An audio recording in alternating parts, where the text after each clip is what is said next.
अस्सलाम वालेकुम दोस्तों। आज हम बात करने वाले हैं रेणुका गवरानी की book the art of being alone. हमारी सोसाइटी में मर्दों को बचपन से सिखाया जाता है कि आपको सबका ख्याल रखना है और सबकी सुननी होती है, लेकिन इस चक्कर में अक्सर हम अपनी असली पहचान खो देते हैं। और ये लोनलीनेस अगर सही समझी जाए हमारी सबसे बड़ी स्ट्रेंथ बन सकती है। क्या आपको भी कभी ऐसा फील होता है कि आप सबके लिए खड़े हैं लेकिन खुद के लिए टाइम नहीं निकाल पा रहे? आज के इस वीडियो में हम सीखेंगे कि जब दुनिया साथ छोड़ दे तो अपना साथ कैसे निभाएं। अगर आप ये वीडियो एंड तक देखते हैं तो आपको वो इनर पीस मिलेगा जो महंगी गाड़ियां या बड़े घर नहीं दे सकते। तो चलिए शुरू करते हैं और अपनी जर्नी ऑफ सेल्फ डिस्कवरी का पहला स्टेप लेते हैं। हर दिन की वही कहानी है। दफ्तर का दबाव, घर वालों की तवक्कुआत, फिर दोस्तों से मुआजना। ऐसा लगता है जैसे एक ना खत्म होने वाली दौड़ में भाग रहे हैं, और इस भागदौड़ में जो चीज सबसे पहले पीछे रह जाती है वो हम खुद है। और यही अकेलेपन की असल जड़ है। मुसन्निफा रेनुका गुरानी उसी नफ्सियाती पहलू पर बहुत गहराई से बात करती हैं। वो सवाल उठाती हैं कि आखिर हम अकेले होने के ख्याल से इतना डरते क्यों हैं? मतलब ये खौफ आता कहाँ से है? वो अपने स्कूल की एक मिसाल देती हैं जो बहुत आम है। उनकी क्लास में कोई 150 बच्चे थे और एक लड़की थी जो हमेशा अकेली रहती थी। लंच ब्रेक में अकेले, लाइब्रेरी में अकेले, हर जगह। और यकीनन सब उसे अजीब समझते होंगे, यही तो होता है। बिल्कुल। बचपन से ही जहनों में ये बात डाल दी जाती है कि अगर कोई अकेला है तो उसमें जरूर कोई मसला है, वो शायद लाइकेबल नहीं है या पॉपुलर नहीं। ये डर इतना गहरा है कि हम इससे बचने के लिए कुछ भी कर गुजरते हैं। सही कहा। और इसी डर से बचने की कोशिश में हम अक्सर एक ऐसे रास्ते पर निकल जाते हैं जो हमें खुद से और भी दूर ले जाता है। हम लाशऊरी तौर पर एक, आप कह लें कि उम्मीदों का जाल बुन लेते हैं। अच्छा, आप उस फिल्मी एस्केप की बात कर रही हैं? जी। जहां एक टूटा हुआ अकेला किरदार किसी मसीहा का इंतजार करता है जो आएगा और उसकी जिंदगी बदल देगा। बिल्कुल। एक दिन कोई आएगा और सब कुछ ठीक हो जाएगा। हाँ। ये सोच हमारे जहन में इतनी गहरी बैठ जाती है कि हम हकीकी जिंदगी में भी यही उम्मीद लगा लेते हैं। और ये बहुत खतरनाक माइंडसेट है। खतरनाक क्यों? क्योंकि इससे होता ये है कि हम अपनी जिंदगी की जिम्मेदारी लेना छोड़ देते हैं। हम अपनी एजेंसी खो देते हैं। एजेंसी से मुराद मतलब अपने फैसले खुद करने की ताकत? वही ताकत। हम ये मान लेते हैं कि हम अपनी खुशी के लिए खुद काफी नहीं है। मुसन्निफा ने खुद इसका तजुर्बा किया। वो कॉलेज में मशहूर टीवी शो फ्रेंड्स के जोई और चैंडलर जैसी दोस्ती की तलाश में रहीं। अच्छा। उन्हें लगता था कि एक दिन उन्हें भी वैसी ही एक परफेक्ट दोस्ती मिलेगी जो उनकी जिंदगी मुकम्मल कर देगी, लेकिन ऐसा कभी नहीं हुआ। फिर उन्हें एक रियलाइजेशन हुई जो बहुत तकलीफ दे थी कि वो उन रिश्तों का सोग मना रही थीं जो उनके पास कभी थे ही नहीं। वो एक ख्वाब के टूटने पर अफसुर्दा थीं, हकीकत पर नहीं। ये तो बहुत गहरी बात है। मतलब हम उन चीज़ों का इंतज़ार करते रहते हैं जो शायद हमारे लिए बनी ही नहीं है, और इस इंतज़ार में फिर हम क्या करते हैं? हम लोगों में कबूलियत हासिल करने के लिए खुद को बदलना शुरू कर देते हैं। यहाँ पर एक बहुत सटल लेकिन बहुत अहम तब्दीली आती है। जब हम दूसरों की तरह बनने की कोशिश करते हैं तो हम आहिस्ता आहिस्ता खुद से अजनबी हो जाते हैं। हम उन महफिलों में हाँ कहते हैं जहाँ हमारा दिल नहीं लगता, वो कपड़े पहनते जिनमें हम कंफर्टेबल नहीं होते, उन लतीफ़ों पर हंसते हैं जो हमें मजाक़ खेज़ नहीं लगते। बिल्कुल सिर्फ इसलिए ताकि हम उस ग्रुप का हिस्सा लगें। और फिर जब हम लोगों के हुजूम में खड़े होते हैं तब हमें सबसे ज़्यादा अकेलापन महसूस होता है। यही तो असल नुक्ता है। तन्हाई लोगों की कमी का नाम नहीं, बल्कि अपने अंदर खुद की गैर मौजूदगी का नाम है। ये वो एहसास है कि आप अपने ही जिस्म में एक मेहमान हैं। तो फिर हल क्या है? हल बाहर नहीं, अंदर है, जिसे सेल्फ लव कहते हैं। लेकिन ये लफ्ज़ सेल्फ लव भी तो आजकल एक मार्केटिंग की इस्तेलाह बन गया है। महंगी क्रीमें, डिज़ाइनर कपड़े, सही। इन सब को सेल्फ लव के नाम पर बेचा जाता है। किताब इस तसव्वुर को कैसे बयान करती है? बहुत खूबसूरत सवाल है। मुसन्निफा के मुताबिक सेल्फ लव कोई प्रोडक्ट नहीं बल्कि एक प्रोसेस है, और इसके 2 बुनियादी हिस्से हैं। पहला है सेल्फ नॉलेज, यानी खुद शनासी, ये जानना कि आप असल में हैं क्या। और दूसरा है सेल्फ एक्सेप्टेंस, यानी खुद को कबूल करना, अपने अंदर की हर अच्छी और बुरी चीज को बिना किसी शर्त के तस्लीम करना। ये बुरी चीज़ों को तस्लीम करना वाला हिस्सा मुश्किल लगता है। हमें तो सिखाया जाता है कि अच्छे बनो, अपनी खामियों को छुपाओ। और इसी अच्छा बनने की कोशिश में हम खुद को खो देते हैं। कभी सोचा है कि हमें फिल्मों के विलेन कभी-कभी इतने अपीलिंग क्यों लगते हैं? शायद इसलिए कि वो बेखौफ होकर अपनी हकीकत दिखाते हैं। बिल्कुल, वो इम्परफेक्ट हैं और इस बात को कबूल करते हैं। वो हमें याद दिलाते हैं कि हम में भी खामियां हो सकती हैं और ये कोई ऐब की बात नहीं, ये इंसान होने की निशानी है। तो इसका मतलब ये हुआ कि अपनी कमज़ोरियों को पहचानना और उन्हें कबूल करना इस सफ़र का एक लाज़मी हिस्सा है। जी, मुसन्निफ़ा अपनी मिसाल देती हैं कि जब उन्होंने ये तस्लीम किया कि वो कभी-कभी खुद गर्ज हो सकती हैं, तो उस सच्चाई ने उन्हें अपने रिश्तों में बहुत क्लैरिटी दी। अच्छा। उन्हें समझ आया कि अपने लिए, अपनी खुशी के लिए खड़ा होना खुदगर्जी नहीं, ज़रूरत है। सेल्फ लव आपकी खामियों को आपकी ताकत में बदलने का नाम है, ना कि उन्हें एक खूबसूरत मास्क के पीछे छुपाने का। ये सब सुनने में तो बहुत अच्छा लगता है, लेकिन सवाल ये है कि शुरुआत कहाँ से की जाए? क्या मुसन्निफ़ा कुछ अमली इक़दामात बताती हैं? हाँ, बिल्कुल। और ये कदम थियोरेटिकल नहीं, बल्कि बहुत प्रैक्टिकल है। सबसे पहला और शायद सबसे मुश्किल कदम है, अपने दिमाग का सामना करें। इसका क्या मतलब हुआ? जब आप अकेले होते हैं तो आप सिर्फ अपने ख्यालों और अपने दिमाग के साथ होते हैं, और अक्सर हमारा दिमाग एक टाइम मशीन की तरह हमें बार बार माजी की गलतियों और पिछतावों में ले जाता है।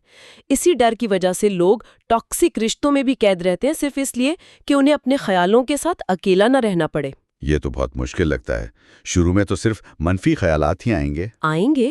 किताब का मशवरा है कि अपने दिमाग को खामोश करवाने की कोशिश करने के बजाय उसके साथ मीटिंग्स करें, उससे बात करें, ये जानने की कोशिश करें कि आपको क्या चीज़ ट्रिगर करती है, आप वैसा रद्द-ए-अमल क्यों जाहिर करते हैं जैसा आप करते हैं।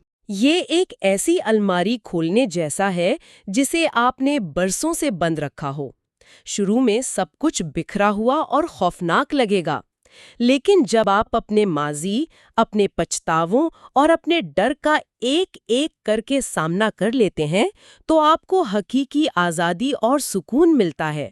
तो गोया ये एक तरह की मेंटल डीक्लटरिंग है, अपने अंदर की हर चीज को साफ करना। ये तो पहला कदम हुआ। उसके बाद क्या है? दूसरा कदम है लेबल्स और टैग्स से आज़ादी। मुसन्निफ़ा एक यूनिवर्सिटी प्रोफेसर की कहानी बताती हैं, जिन्होंने अपनी क्लास से कहा, अगर आपको अपनी उम्र के बराबर मिनट अपने बारे में बोलने को कहा जाए तो क्या आप बोल पाएंगे? ज्यादातर स्टूडेंट्स 1 मिनट भी नहीं बोल पाए। ये तो हैरानकुन बात है। इसकी वजह क्या थी? वजह ये है कि हम खुद को मैं के तौर पर नहीं जानते। हम लेबल्स का एक मजमुआ बन गए हैं। मैं एक डॉक्टर हूँ, मैं एक अच्छा बेटा हूँ, मैं खूबसूरत हूँ, मैं मोटा हूँ। हमारी पूरी पहचान इन्हीं टैग्स के गिर्द घूमती है। उसमें मसला क्या है? ये लेबल्स तो हमें एक शनाख्त देते हैं। मसला तब होता है जब हम अपनी सारी सेल्फ वर्थ उन लेबल्स से जोड़ देते हैं। आपकी नौकरी, आपका रिश्ता, आपकी शक्ल, ये आपकी जिंदगी का एक हिस्सा है, आपकी पूरी जात नहीं। एक बच्चे को देखें, वो किसी को उनके रंग या हैसियत की बुनियाद पर जज नहीं करता, वो बस मौजूद होता है, बिना किसी टैग के। हमें अनडिफाइनेबल होना चाहिए। अनडिफाइनेबल, यानी जिसे कोई एक डब्बे में बंद ना कर सके। ये एक बहुत पावरफुल ख्याल है, लेकिन फिर भी ये थोड़ा एब्स्ट्रैक्ट है। कोई आसान कदम जहां से शुरुआत की जा सके? तीसरा कदम बहुत ही प्रैक्टिकल है। वो है, ये जानिए कि आप क्या नहीं हैं। मतलब? अगर ये समझना मुश्किल हो रहा है कि मैं कौन हूँ, तो यहाँ से शुरुआत करें कि मैं क्या नहीं हूँ और मैं क्या नहीं बनना चाहता। ये तो उल्टा तरीका लग रहा है। क्या ये थोड़ा नेगेटिव अप्रोच नहीं है? देखने में ऐसा लग सकता है, लेकिन ये है नहीं। ये तरीका आपके उसूलों, आपकी वैल्यूज़ को साफ करने में मदद करता है। इसके लिए किताब में एक छोटी सी मश्क है।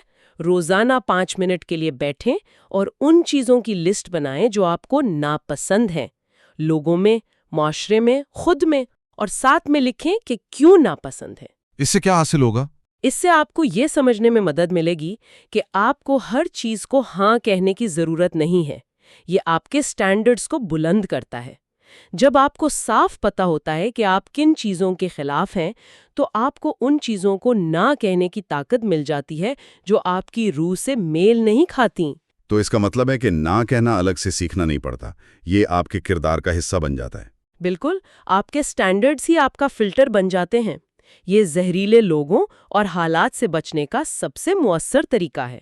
तो जब आप ये जान लेते हैं कि आप क्या नहीं हैं, तो दरअसल आप इस बात के करीब आ जाते हैं कि आप क्या हैं, अपनी बाउंड्रीज डिफाइन करना। और जब आप ये जान लेते हैं कि आप क्या नहीं हैं, तो आप उन चीज़ों के लिए नहीं कहना सीख जाते हैं जो आपकी रूह से मुताबिकत नहीं रखती। आप उन लतीफ़ों पर हंसना छोड़ देते हैं जो मज़ाखेज़ नहीं लगते, और आप उन लोगों से दूर हो जाते हैं जो आपके मयार पर पूरा नहीं उतरते। शायद खुद को जानने का सबसे ताकतवर कदम यही है, ये जानना कि किस चीज़ को अपनी ज़िंदगी का हिस्सा नहीं बनाना है। इसी सफ़र को आगे ले जाते हुए अब हम अगले इंसाइट को एक्सप्लोर करते हैं, ये एहसास कि लोग आते जाते रहते हैं। ख़ास तौर पर कॉलेज के बाद, या जब कोई करियर के लिए शहर बदलता है, तो दोस्त पीछे रह जाते हैं। वो घंटों की बातें, वो बेमतलब के प्लान्स, सब आहिस्ता आहिस्ता यादों में बदल जाते हैं। हाँ, और ये जो सोशल मीडिया और फिल्मों ने फॉरएवर का कॉन्सेप्ट बना दिया है ना, जब वो टूटता है तो दिल में एक अजीब सा खला, एक अकेलापन महसूस होता है। बिल्कुल। और ये इतना आहिस्ता होता है कि पता भी नहीं चलता। जैसे किसी दोस्त की शादी हो गई और अब उसकी प्रायोरिटीज ही फैमिली हैं। सही? या कोई बेहतर मौके के लिए दूसरे मुल्क चला गया और अचानक टाइम जोन्स और मसरूफियात बीच में आ गई। पहले जहाँ रोज बात होती थी, अब हफ्ते में एक बार मैसेज होता है, फिर महीनों में, फिर सिर्फ सालगिरह पर। जिंदगियां, प्रोफेशन, माहौल सब कुछ अलग हो जाता है और बात करने के लिए वो कॉमन जमीन ही नहीं बचती। और इसका सबसे मुश्किल हिस्सा वो अंदर का कॉन्फ्लिक्ट है। हम अक्सर इसे अपनी पर्सनल फेलियर समझ लेते हैं। हाँ बिल्कुल। एक आवाज आती है, शायद मुझ में ही कोई कमी है, या मैंने रिश्ता निभाने में कोई गलती कर दी। हम सोचते हैं कि लोग हमारे लिए 24/7 अवेलेबल क्यों नहीं है, जबकि हकीकत ये है कि हर कोई अपनी जिंदगी की रेस में दौड़ रहा है, अपनी जिम्मेदारियों में उलझा हुआ है। फिर भी ये एहसास पीछा नहीं छोड़ता। यही तो असल नुक्ता है। हम इसे एक पर्सनल धोखे या नाकामी के तौर पर देखते हैं, जबकि ये एक नेचुरल प्रोसेस है। ये लोगों का चले जाना कोई बिट्रेयल नहीं, बल्कि जिंदगी एक हकीकत है। It's a part of growing up. असल मकसद शायद यही है कि हम दूसरों पर अपनी खुशी के लिए डिपेंड करना बंद कर दें और इस सच को एक्सेप्ट कर लें कि आखिर में इंसान अपने सफ़र में अकेला ही होता है। लेकिन ये कहना आसान है, करना मुश्किल। इंसान तो सोशल एनिमल है। ये डिपेंड ना करने का मतलब क्या है? क्या हमें दोस्ती करना ही छोड़ देना चाहिए, या इस डिपेंडेंसी की डेफिनेशन को बदलना जरूरी है? देखें, डिपेंड ना करने का मतलब रिश्ते तोड़ना नहीं है। अच्छा। बल्कि रिश्तों की बुनियाद को बदलना है। इसका मतलब है कि दूसरों का साथ एक बोनस है, जरूरत नहीं। ओके। अपनी ज़हनी और जज्बाती खुशी का रिमोट कंट्रोल किसी और के हाथ में ना देना। जब हम ये समझ जाते हैं ना, तो लोगों का आना जाना तकलीफ नहीं देता। हम उनके साथ गुजारे वक्त के लिए शुक्रगुजार होते हैं, और जब वो आगे बढ़ जाते हैं तो हम उनके लिए खुश होते हैं। क्योंकि हमारी अपनी दुनिया हमारे अंदर ही आबाद होती है। एग्जैक्टली। तो ये जो सफर है, ये अकेलेपन के डर से निकलकर अकेलेपन को कबूल करने तक का सफर है। तन्हाई से खलवत तक का सफर। हमारी सोसाइटी में अकेले रहने को एक कमजोरी या फेलियर समझा जाता है। बिल्कुल। अगर कोई अकेला डिनर कर रहा है या अकेले मूवी देख रहा है, तो लोग सोचते हैं कि वो पैथेटिक है या मिजरेबल है। और इसी डर से बचने के लिए हम खुद को डिस्ट्रैक्शंस में मसरूफ रखते हैं, जैसे घंटों सोशल मीडिया स्क्रॉल करना। हाँ, या हर वक्त पार्टीज और महफिलों का हिस्सा बनना, बस अकेलेपन से भागने के लिए। और ये भागदौड़ हमें खुद से और दूर ले जाती है। जबकि अगर हम तारीख के पन्ने पलट कर देखें, तो अजीम फनकारों और इन्वेंटर्स ने जानबूझकर इस अकेलेपन को चुना। अच्छा? वो तन्हाई से भागे नहीं, उन्होंने उसे गले लगाया। एक मिसाल है जॉर्जिया ओकीफ, जिनको मदर ऑफ अमेरिकन मॉडर्निज्म कहते हैं। वो न्यूयॉर्क की आबाद और मसरूफ जिंदगी से तंग आकर न्यू मैक्सिको के खामोश सहरा में तन्हा रहने चली गईं। क्यों? एक इतनी बड़ी आर्टिस्ट शहर की दुनिया छोड़कर वीराने में क्यों चली गई? ताकि वो अपने फन से, अपनी रूह से जुड़ सकें। उनका मानना था, अकेले रहने में एक किस्म की आज़ादी है। वो बाहर के शोर से दूर जाकर अपने अंदर की आवाज सुनना चाहती थी, और उनके बेहतरीन आर्ट पीसेस उसी दौर में बनाए गए। तो वो तन्हाई उनके लिए कमजोरी नहीं, ताकत बनी। ताकत बनी। ये तो फनकारों की बात हुई। क्या साइंस और टेक्नोलॉजी की दुनिया में भी ऐसी मिसालें मिलती हैं? बेशुमार। निकोला टेस्ला, जिनके आइडियाज पर आज हमारी पूरी दुनिया चल रही है, राइट। उनका कहना था, जहन तन्हाई में ज्यादा तेज और क्रिएटिव होता है। बड़े ख्यालात अकेलेपन में ही जन्म लेते हैं। यहाँ तक कि विंसेंट वैन गो, जिन्होंने अपनी जिंदगी में बहुत तन्हाई महसूस की, उन्होंने इस एहसास को अपने आर्ट के जरिए एक्सप्रेस किया, अपनी तकलीफ को ऐसी खूबसूरती में बदल दिया जो आज तक लोगों को इंस्पायर करती है। तो इससे ये साबित होता है कि तन्हाई एक खाली कमरा नहीं, बल्कि एक ऐसी जगह है जहां आप खुद से मुलाकात कर सकते हैं। बिल्कुल। ये पूरी माइंडसेट शिफ्ट की बात है। जिस चीज से हम डर रहे हैं वो दरअसल एक नेमत और एक प्रिविलेज हो सकती है। ये अपने अंदर की दुनिया को एक्सप्लोर करने का, बाहर की आवाज़ों से छुटकारा पाने का और अपनी हकीकी ज़ात से जुड़ने का एक मौका है। हाँ, लेकिन इस खलवत को, इस सॉलिट्यूड को अपनाया कैसे जाए, खास तौर पर जब हमारी आदत ही हर वक्त शोर में रहने की हो। इसको अपनाने का पहला कदम है अपने जहन का हाजमा ठीक करना। जहन का हाजमा मतलब डाइजेस्ट, रिफ्लेक्ट एंड रीसेट। हम लगातार इंफॉर्मेशन कंज्यूम कर रहे हैं। Social media, news, videos, podcasts, किताबें। हर वक्त अपने दिमाग को इंफॉर्मेशन से भरते रहते हैं।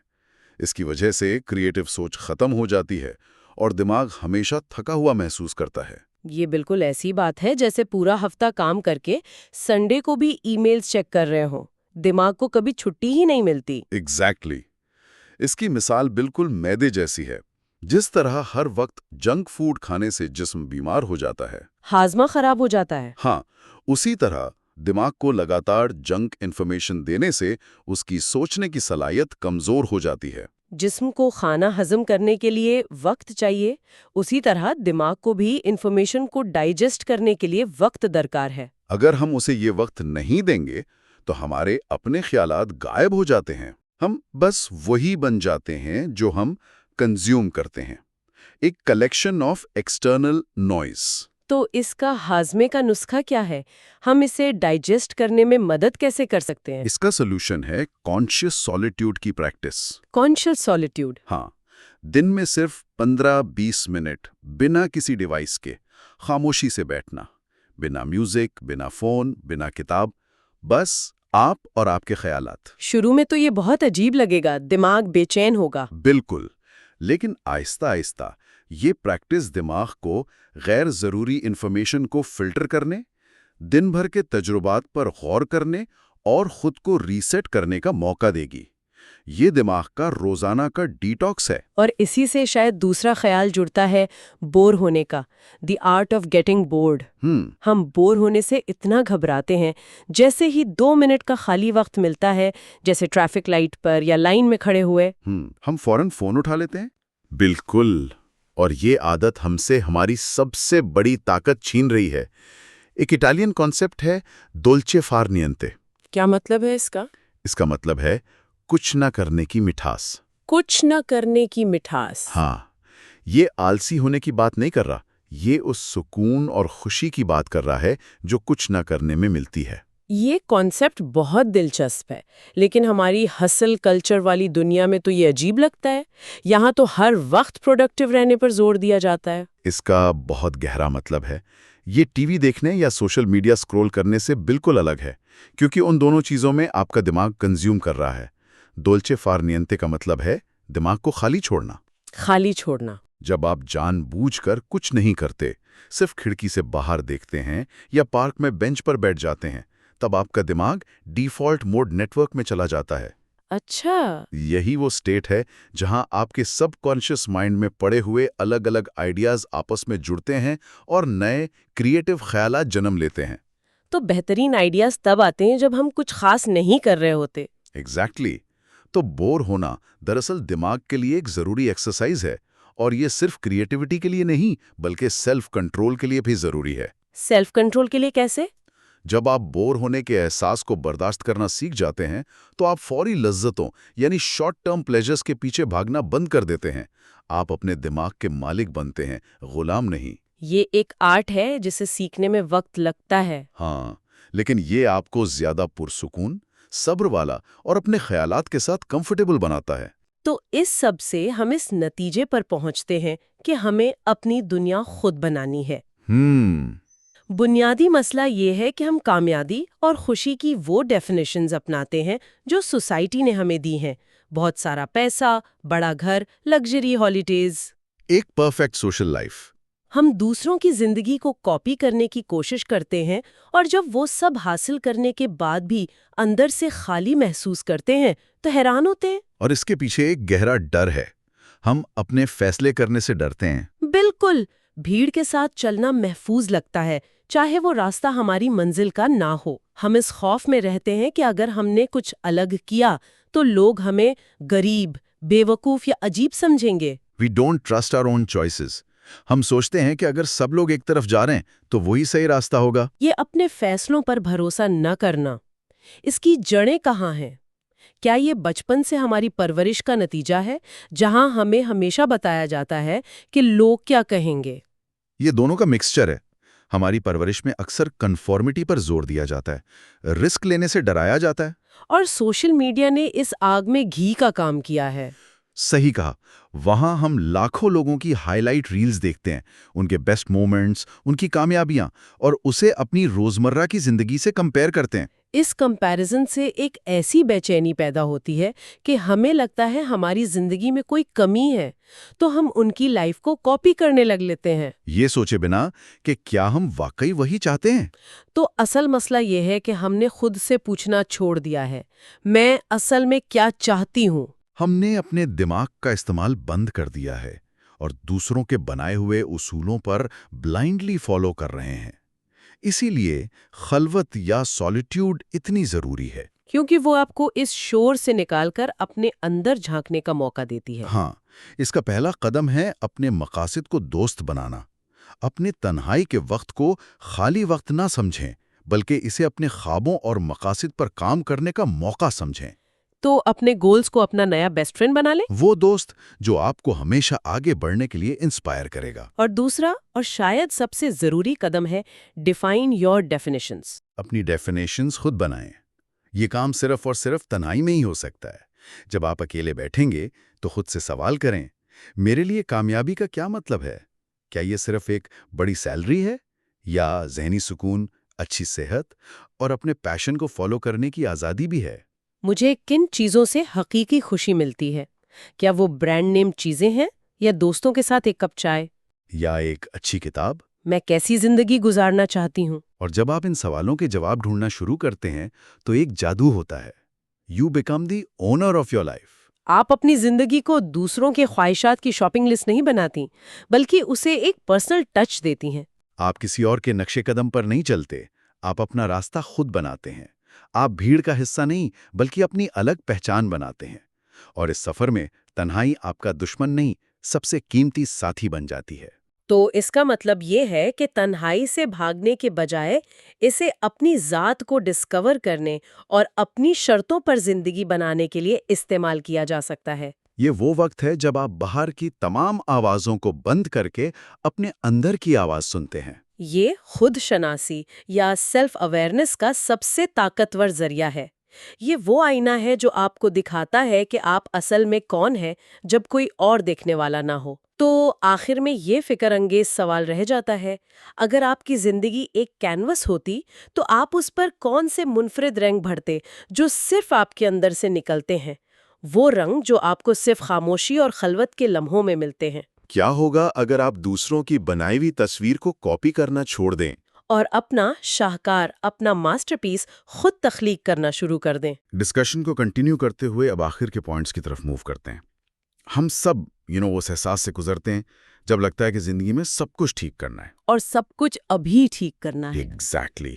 सुबह जल्दी उठना है, डाइट ठीक करनी है, रोज जिम जाना है, एक नई स्किल सीखनी है, सेविंग्स शुरू करनी है। वो लिस्ट बस लंबी होती जाती है। हाँ, और हम पूरी हिम्मत से शुरू भी करते हैं, लेकिन 2-4 दिन में बस सांस फूल जाती है। और सब कुछ छोड़कर वापस वहीं आ जाते हैं।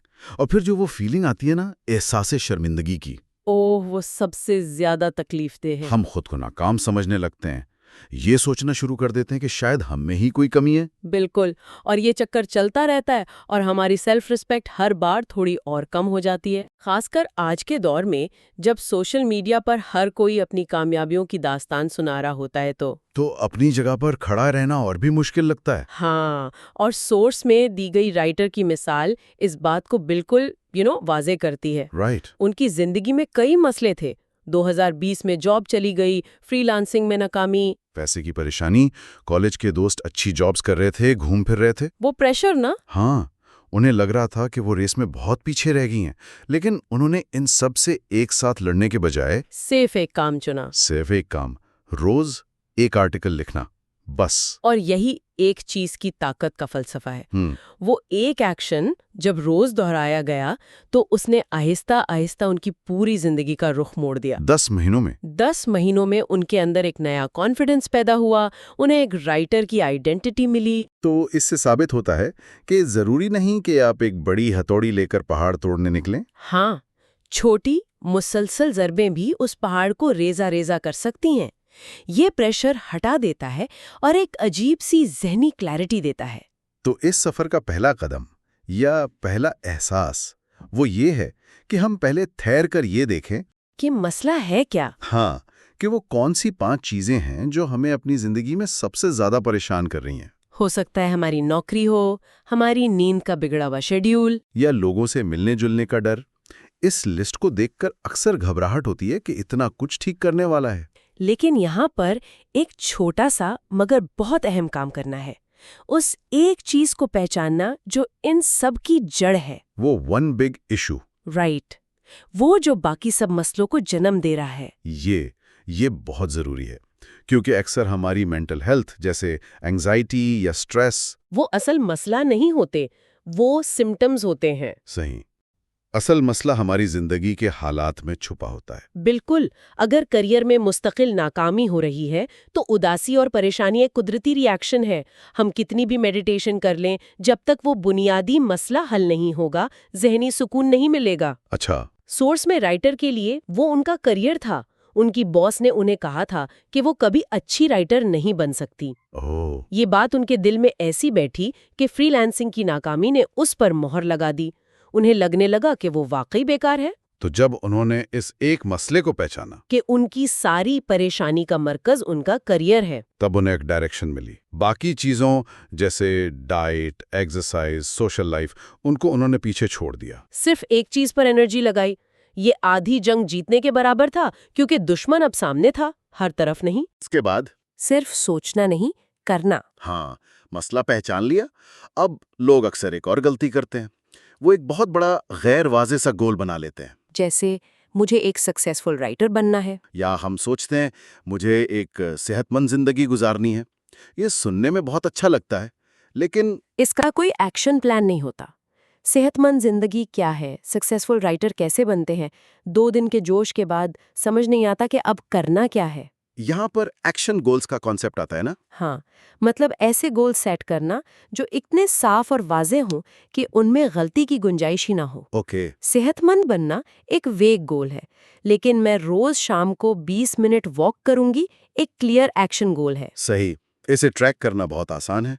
दिन के आखिर में या तो आपने वॉक की या नहीं की, बीच का कोई रास्ता नहीं। लिखने पर फोकस करे तो क्या वो सक्सेसफुल राइटर बनने की बड़ी तस्वीर से भटक नहीं जाएगा? ये बहुत अहम नुक्ता है। दरअसल ये अप्रोच बॉटम अप है, टॉप डाउन नहीं। अच्छा। टॉप डाउन अप्रोच में आप मंजिल को देखकर डर जाते हैं। बॉटम अप में आप सिर्फ अगले कदम पर फोकस करते हैं। और इसके पीछे कोई साइकोलॉजी भी है? हाँ, बिल्कुल। जब हम रोज एक छोटा अचीवेबल टास्क पूरा करते हैं तो हमारा दिमाग डोपामिन रिलीज करता है। Reward chemical. एग्जैक्टली। ये रिवॉर्ड केमिकल हमें आगे काम करने के लिए मोटिवेट करता है। इस तरह हम मोटिवेशन के खत्म होने का इंतजार नहीं करते, बल्कि रोज खुद अपनी मोटिवेशन पैदा करते हैं। तो राइटर का गोल सक्सेसफुल राइटर बनना नहीं था, उनका एक्शन गोल था रोज 8 आर्टिकल लिखना। सिर्फ एक आर्टिकल, बस। इससे उन पर कोई बोझ नहीं था। उन्हें साफ पता था कि उनका आज का काम क्या है, और इस एक एक्शन ने आहिस्ता आहिस्ता लामहसूस तरीके से उन्हें आखिर में एक ऑथर बना दिया। लेकिन एक क्लियर एक्शन गोल सेट कर लेना ही काफी नहीं है। सवाल ये भी है कि उस गोल को पूरा कब और कैसे किया जाए। अच्छा। अक्सर हम यहाँ आकर दूसरों की कामयाबी के पैटर्न्स को कॉपी करने की गलती कर बैठते हैं। ओह, जैसे कि वो मशहूर 5 AM क्लब। हाँ, ये सुबह 5 बजे उठने वाली बात, ये मुझे बहुत रिलेटेबल लगी। मैंने भी एक दफ़ा कोशिश की थी। और क्या हुआ? नतीजा ये निकला कि मैं पूरा दिन ऑफिस में नींद पूरी करता रहा। काम क्या होना था? हाँ, हम किताबों में पढ़ते हैं, वीडियोस देखते हैं और फिर खुद को फोर्स करते हैं। और जब अलार्म बजने पर उठ नहीं पाते तो खुद को नाकाम समझने लगते हैं। बिल्कुल। यहाँ साइंस हमें बताती है जिसे क्रोनोटाइप कहते हैं। कुछ लोग लार्क्स होते हैं, मतलब सुबह के वक्त उनका दिमाग और जिस्म बेहतरीन काम करते हैं। और कुछ आउल्स होते हैं। हाँ, जो रात में ज्यादा क्रिएटिव और प्रोडक्टिव होते हैं। ये सिर्फ प्रेफरेंस की बात नहीं, ये बायोलॉजी है। अपने क्रोनोटाइप के खिलाफ जाना स्ट्रेस बढ़ा सकता है। तो दूसरों की नकल नहीं, अपनी फितरत को समझना। एग्जैक्टली। गलती 5 बजे ना उठ पाने में नहीं, बल्कि जबरदस्ती 5 बजे उठने की कोशिश करने में है। हम अपनी फितरत से लड़ रहे थे, जबकि हमें उसके साथ मिलकर काम करना चाहिए था। राइट। सोर्स में राइटर ने भी यही समझा कि वो रात में ज्यादा क्रिएटिव हैं। तो उन्होंने रात में लिखना शुरू कर दिया। हाँ, और यही बात हर आदत पर लागू होती है। अपने काम को, अपने गोल्स को एक सजा के बजाय एक फन एक्टिविटी बनाएं। फ्लेक्सिबल रहें। बिल्कुल। जैसे राइटर ने फिट रहने के लिए जिम जाने का प्रेशर नहीं लिया। उन्हें जिम बोरिंग लगता था, तो उन्होंने कभी डांस क्लास ज्वाइन कर ली, कभी योगा, तो कभी साइकिलिंग। मकसद एक ही था, रोज जिस्म को हरकत देना। तरीका उनका अपना था, जो उन्हें पसंद था। इससे वो प्रोसेस इंजॉयबल बन गया, बोझ नहीं। जब काम खुशी बन जाता है तो उसे मुसलसल करना बहुत आसान हो जाता है। सही कहा। कंसिस्टेंसी डिसिप्लिन से नहीं, इंजॉयमेंट से आती है। अब आते हैं एक और अहम कदम पर, अकेले वक्त को एक अपॉर्चुनिटी बनाना। अक्सर हम अकेले रहने से डरते हैं। जैसे ही हम अकेले होते हैं, हमारा दिमाग वो सारी फाइलें खोल देता है जिन्हें हम दिन भर बंद रखने की कोशिश करते हैं। वो करियर जो ठीक नहीं चल रहा, वो रिश्ते जो टूट गए, वो ख्वाहिशें जो पूरी नहीं हुई। और हम इस अकेलेपन से भागने के लिए फोन उठा लेते हैं या टीवी चला देते हैं। इसकी बुनियादी वजह ये है कि हमने अकेले वक्त को बोर्डम और उदासी से जोड़ दिया है। अच्छा। बचपन में हम छोटी छोटी चीजों में खुशी ढूंढ लेते थे, लेकिन बड़े होकर हम दूसरों से उम्मीद लगाते हैं कि वो हमें खुश रखेंगे। और जब वो मसरूफ हो जाते हैं तो हम खुद को तन्हा महसूस करते हैं।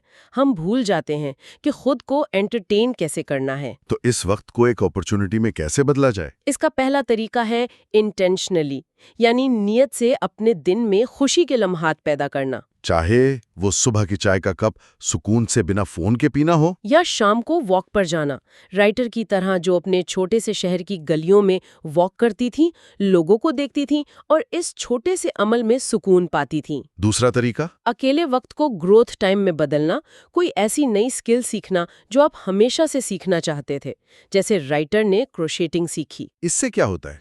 जब हम कोई नया हुनर सीखते हैं तो हमारा दिमाग फ्लो स्टेट में चला जाता है। हम काम में इतने डूब जाते हैं कि हमें वक्त का एहसास नहीं रहता। राइट।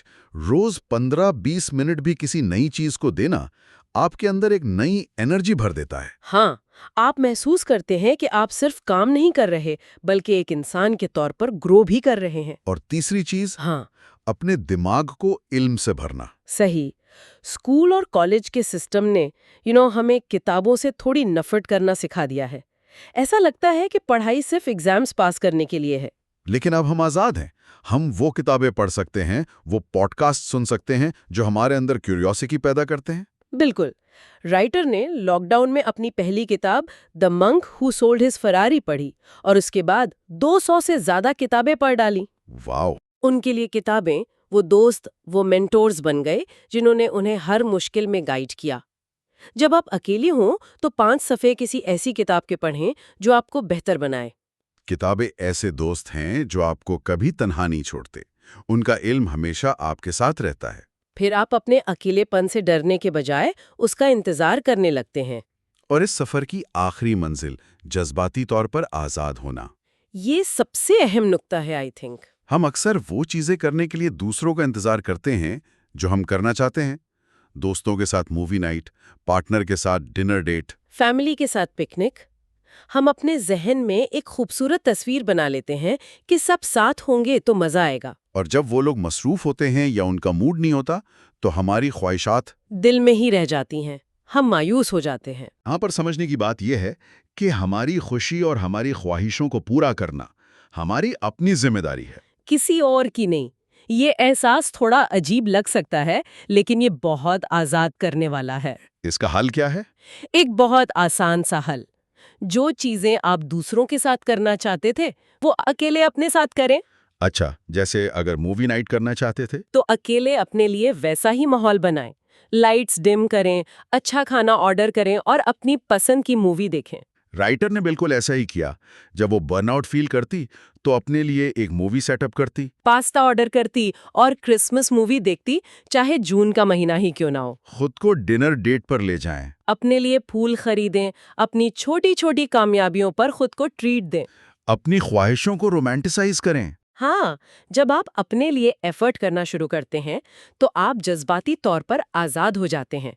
आप खुशी के लिए दूसरों पर डिपेंड नहीं करते। आप अपनी खुशी के क्रिएटर बन जाते हैं। ये एक ऐसी आजादी है जो आपकी सेल्फ वर्थ को बहुत बढ़ा देती है। आप ये सिग्नल दे रहे होते हैं कि आप खुद अपनी तवज्जो और मोहब्बत के लायक हैं। तो ये सफर अपने आप को समझने का है, अपनी जिंदगी का कंट्रोल अपने हाथों में लेने का है। ये जानने का है कि बड़े बदलाव के लिए बड़े कदमों की जरूरत नहीं होती। सिर्फ एक छोटा कदम रोज अपनी फितरत के मुताबिक। और आखिर में अपनी खुशी की जिम्मेदारी खुद उठाकर हम वो जिंदगी बना सकते हैं जिसका हम ख्वाब देखते हैं। आज के सफर के लिए शुक्रिया।